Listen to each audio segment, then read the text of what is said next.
Okay, what kind of books do you like to read? Books about animals.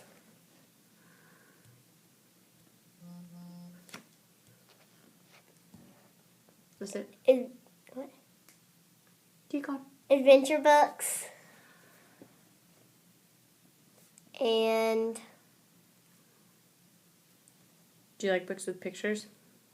no. No? No. Why not? 'Cause sometimes when the books don't have pictures, they're harder to understand.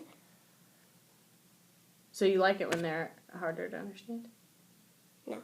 So you do like pictures? No. I'm confused. So you said when they have pictures, they're harder to understand? Yeah. Oh, interesting. How often do you like to read? Every day. For school or because you want to? For school and because I want to. Okay.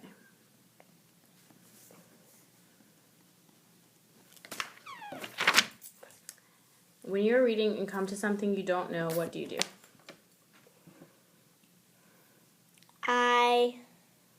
Like if you come to a word you don't know. Ask my dad or my mom. Okay. Or sound it out.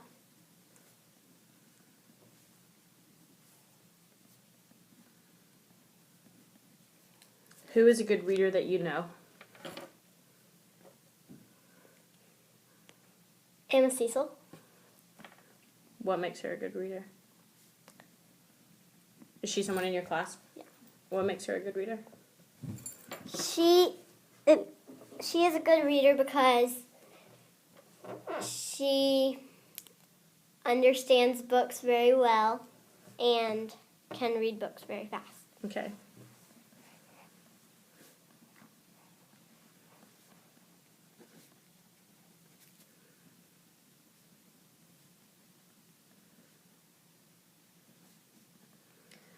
Do you think Emma Cecil ever comes to something she doesn't know when she's reading? I don't know. What do you think? Maybe. Okay.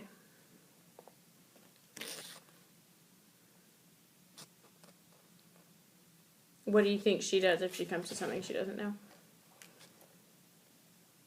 She'll probably read the rest of the sentence and see if she can use context clues.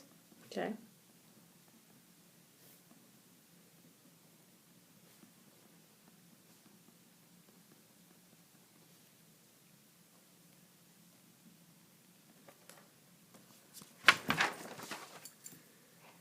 How would you help someone who is having trouble reading? I would help them by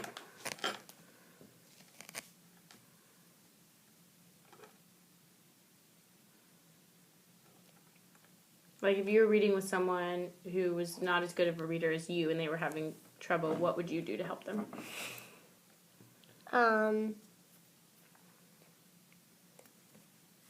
I would probably tell them to use context clues and to read, if they didn't understand the book a little bit, to read a sentence that you don't understand again.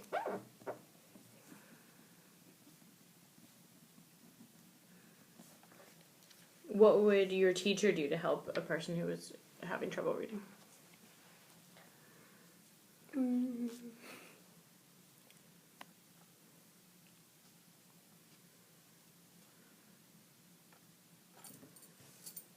Does she do anything when you're in class if someone's having trouble reading? No.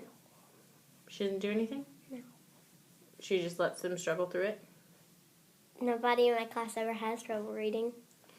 Okay. What do you think she would do? She would probably tell them to read the sentence again if they didn't understand it. How did you learn to read? From listening to people reading to me.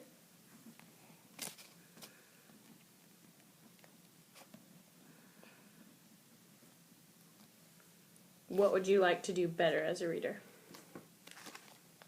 Understand books better.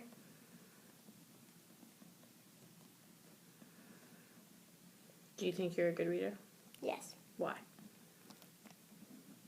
Because I have a 6.6 reading level. Okay.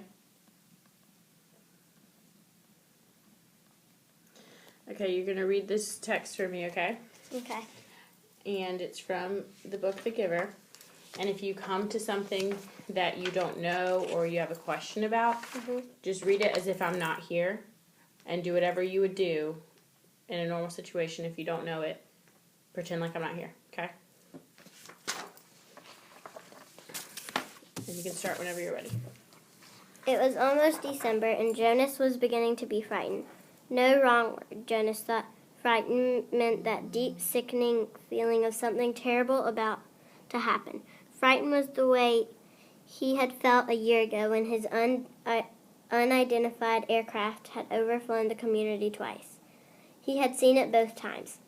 Squinting toward the sky, he had seen the sleek jet, almost a blur at its high speed, go past, and a second later heard the blast of sound that followed. One more time, a moment later, from the opposite direction, the same plane. At first, he had been only fascinated. He had never seen aircraft so close, for it was against the rules for pilots to fly over the community. Occasionally, when supplies were delivered by cargo planes to the landing field across the river, the children rode their bicycles to the river bank and watched, intrigued, the unloading and then the takeoff directed to the west, always away from the community. But the aircraft a year ago had been different. It was not a squat, fat-bellied cargo plane, but a needle-nosed single-pilot jet. Jonas, looking around anxiously, had seen others, adults as well as children, stop what they were doing and wait, confused for an explanation of the frightening event. Then all the citizens had been ordered to go into the nearest building and stay there. Immediately, the rasping voice through the speakers had said, "Leave your bicycles where they are." Instantly, obediently, Jonas had dropped his bike on its side on the path behind his family's dwelling. He had run indoors and stayed there alone. His parents were both at work, and his little sister Lily was at the child care center where she spent her after-school hours. Looking through her front window, he had seen no people, none of the busy afternoon crew of street cleaners, landscape workers, or food delivery people who usually populated the community at that time of day.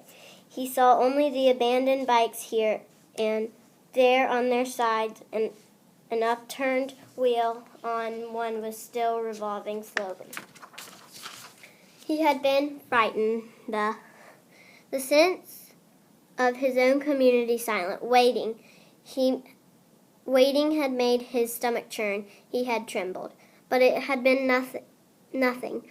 Within minutes the speakers had crackled again, and the voice, reassuring now and less urgent, had explained that a pilot in training had misread his navigational instructions and made a wrong turn. Desperately, the pilot had been trying to make his way back before his error was noticed. "Needless to say, he will be released," the voice had said, followed by silence. There was an ironic tone to that final message, as if the speaker found it amusing, and Jonas had smiled a little, though he knew what a grim statement it had been. For a contributing citizen to be released from the community was a final decision, a terrible punishment, an overwhelming statement of failure. Even the children were scolded if they used the term lightly at play, jeering a teammate who missed a catch or stumbled in a race. Jonas had done it once. He shouted at his best friend, "That's it, Asher, you're released." When Asher's clumsy error had lost a match for his team, he had been taken aside for a brief and serious talk by the coach, had hung his head with guilt and embarrassment, and apologized to Asher after the game. Now, thinking about the feeling of fear as he pedaled home along the river path, he remembered that moment of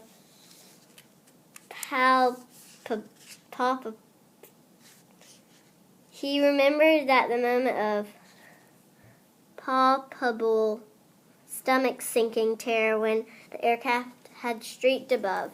It was not what he was feeling now, with December approaching.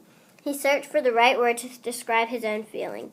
Jonas was careful about language, not like his friend, Asher, who talked too fast and mixed things up, scrambling words and phrases until they were barely recognizable and often very funny. Jonas grinned, remembering that morning that Asher had dashed into the classroom late as usual. Arriving breathlessly in the middle of the chanting of the morning anthem, when the class took their seats as a conclusion of the patriotic hymn, Asher remained standing to make his public apology as he was required. I apologize for inconveniencing my learning community. Asher ran through the standard apology phrase rapidly, still catching his breath. The instructor in class waited patiently for his explanation. The students had all been grinning because they had listened to Asher's explanations so many times before. I left home at the correct time, but when I was riding along near the hatchery, the crew was separating some salmon. I guess I just got distraught watching them. I apologized to my classmates, Asher concluded. He smoothed his tunic and sat down. We accept your apology, Asher, the instructor said. He was smiling, and I thank you, because once again you have provided an opportunity for a lesson in language. Distraught is too strong an adjective to describe salmon viewing. He turned and wrote distraught on the instructional board. Besides it, he wrote distracted. Very good.